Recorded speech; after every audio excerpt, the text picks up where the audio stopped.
Yes, it is Bill Bennett. It is Morning in America, Morning in Wisconsin. Big day, big night, and we are delighted to be reporting on Scott Walker's victory. That was the work of many hands, not least of which was the work of the Republican Governors Association Executive Director Phil Cox, who joins us now. Hello, Phil.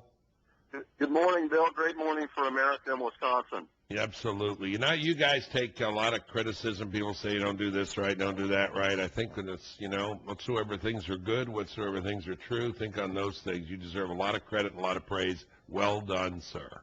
Well, thank you. It was a great team effort. Our governors have worked incredibly hard to make sure we have the resources to invest in races like these. Governor McDonald, Governor Christie, Governor Haley, and Governor Jindal went in and campaigned for Governor Walker, and, we just saw a great result. The voters of Wisconsin, as you pointed out, have rewarded political courage. And I think they've sent a message to the White House and President Obama that America wants the kind of fundamental change being offered by Republican governors and Mitt Romney. And it was a big victory, not only for Scott Walker, but for Wisconsin and the country last night. I just want to, now that I've congratulated you, I should tell the audience some of the things you've done. Let me know what else needs to be added. You ran 8 TV ads in Wisconsin. You invested more than $8 million, more than any other group or party committee. You invested $1.5 million into Go TV efforts, and you brought in a lot of Republican stars, which was really, really good. So it made a big difference. Yeah, it did, Bill, and particularly with an electorate that was so polarized as we saw in Wisconsin for so long. Well over $100 million spent on political advertisements over the course of the last year.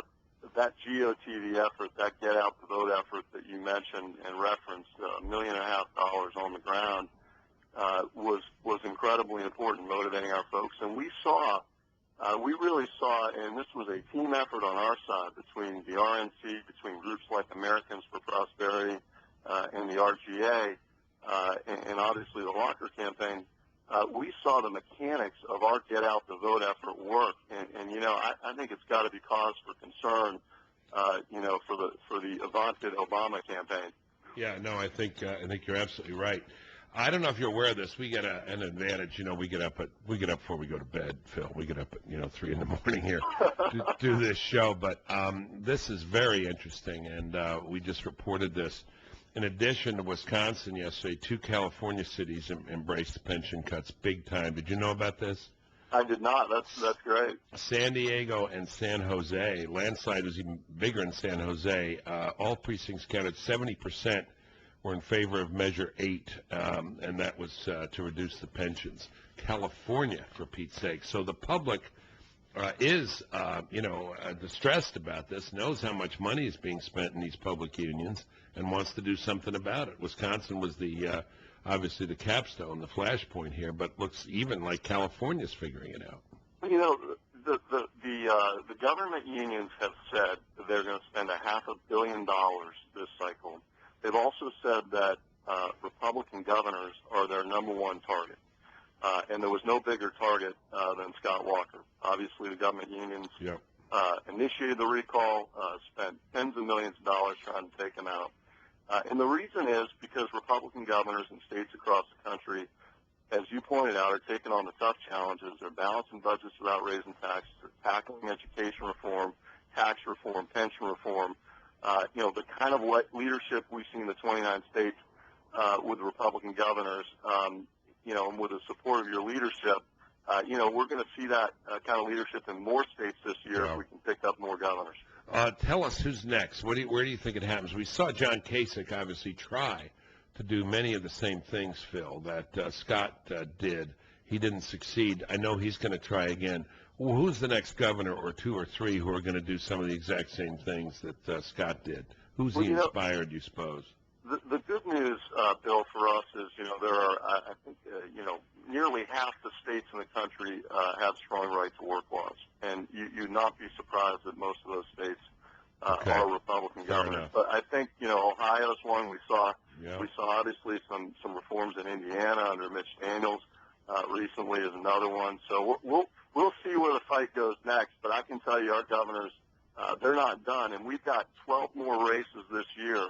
Obviously, this was, a critically important defense for us, but we're on the offense this year. The Democrats have to defend 8 of the remaining 12 states, and we've got great pickup opportunities in states like North Carolina and Washington State, New Hampshire, Montana, West Virginia, many of which are key presidential battleground states. Yeah, I'm in North Carolina as we speak. We're going to be working with Pat McCrory. He's, I think, a great candidate for governor down here, and we expect that one to work.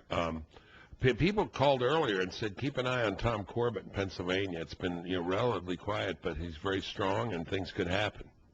Well, Tom's a good friend. He's a great governor. He ran a heck of a campaign in 2010. They're doing great things in Pennsylvania. From education reform to budget reform. Yeah. The jobs pictures are getting better.